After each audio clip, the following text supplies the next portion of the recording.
Are you tired of the constant Donald Trump, Kamala Harris, all of the election chaos that all of us are living with, the stress, the anxiety, the overthinking, the overwhelm?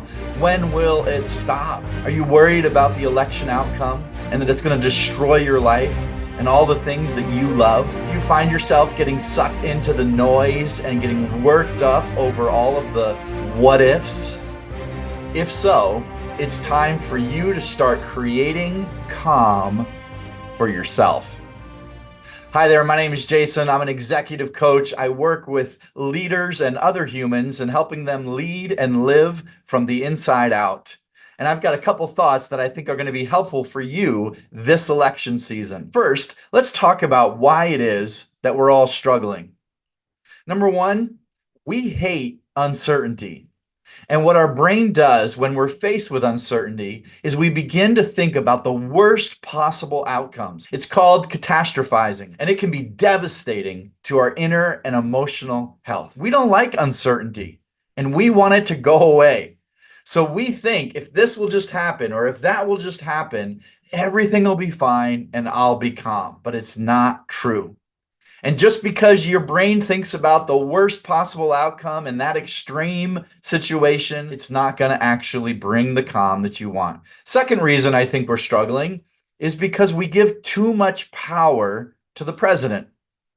I'm not talking about power to make policies and decisions. I'm talking about our power. We give the position of president the power sometimes to determine our emotional well-being. We begin to tell ourselves, if I could just get the right person in office, my life will be fine. And what we do when we do that is we abdicate our own responsibility and our own ownership for ourselves, and we give it to the leadership of this country. We then essentially become victims of someone else's actions instead of choosing to take ownership of our own thoughts, our own feelings, and our own action. The third reason why we're struggling this election season is because we tend to live in our lives and rarely work on our lives. What that means is we become susceptible to getting caught up in all of the hoopla, all of the rhetoric, all of the mess. But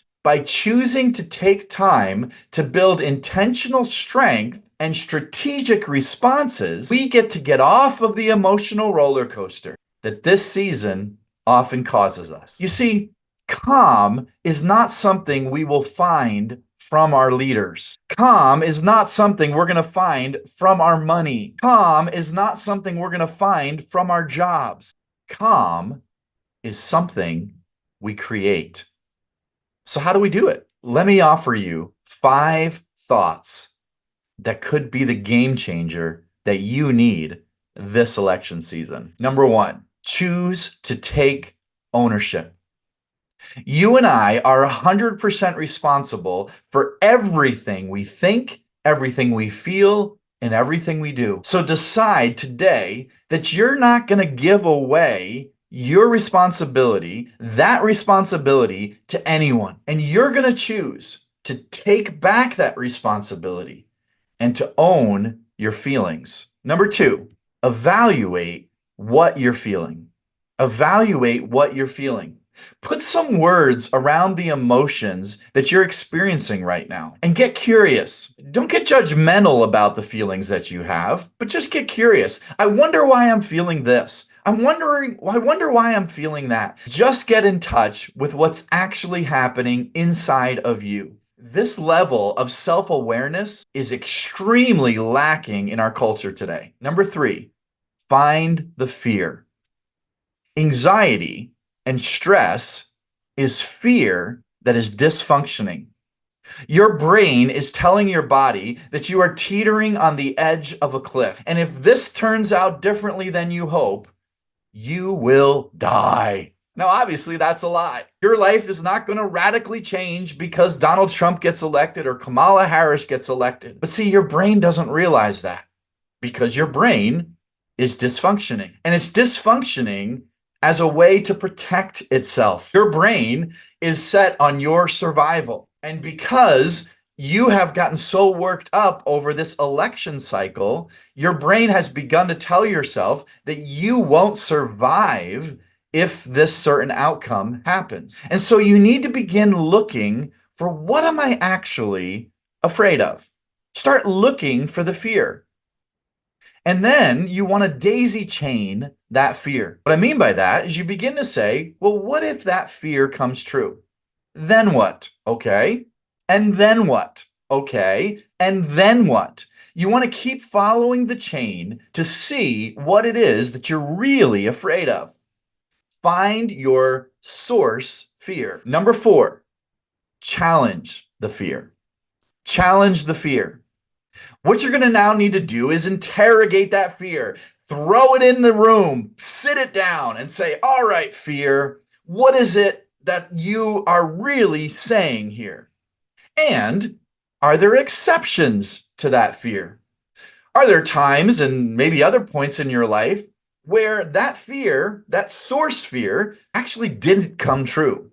I think you'll find many occasions where that fear didn't come true. What is the real likelihood that that fear will come true? Now, be careful here, because if you didn't do your work in number 3, you may be interrogating the wrong fear. So some people are going to say, well, what is the likelihood then that Kamala Harris is elected? Or what is the likelihood that Donald Trump is elected, depending on which side of the equation you're on? And then you'll start looking at polls and analyzing what happens here, what happens there. That's your presenting fear. That's the initial feeling and fear that you have. You haven't done your work to really get down to what it is you're afraid of. And once you get down to that source fear, now you can interrogate it. What is the likelihood I'm going to die if somebody else makes a decision that I don't agree with? Well, then you start to ask yourself, well, has there been other times in my life where somebody's made a decision that I didn't agree with? How did it affect me? How did I respond to it? What was the real outcome of that? You see, when we begin to interrogate the source fear, we begin to start to see what's going on. And by the way, by doing this analysis, I am now beginning to rise above the emotional state, which has got me all frantic. And now I'm actually beginning to put my arms around what's really going on here. All right, number 5, if you want to create calm this election season, is courageously choose to do it anyway. Courageously choose to do it anyway. You see, once you've challenged your fears, you may still feel some anxiety. And if that's the case, what you need now is not a pill, is not to sign up for a yoga class. It's to have courage.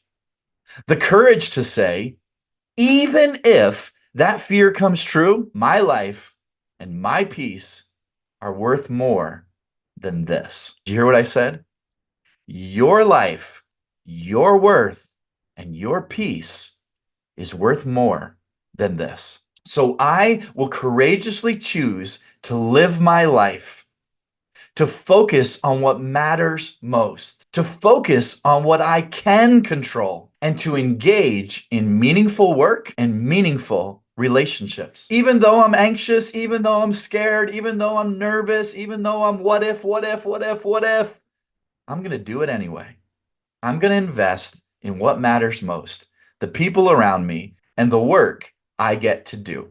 Now, if all that fails, take a deep breath and realize it's all going to be okay. And the people around you are just waiting for you to engage in the stuff that matters in life, which is your relationship with God and your relationship with others. Hey, if you found this content helpful, I'd like to share a free resource for you. It's called Do It Anyway: The 5 Fears That Derail Success and Destroy Confidence. And it's yours for free. See the link in the description or the comments below. And of course, follow me for more stuff just like this. My name is Jason Stonehouse, and I help leaders and other humans live from the inside out. Talk to you again.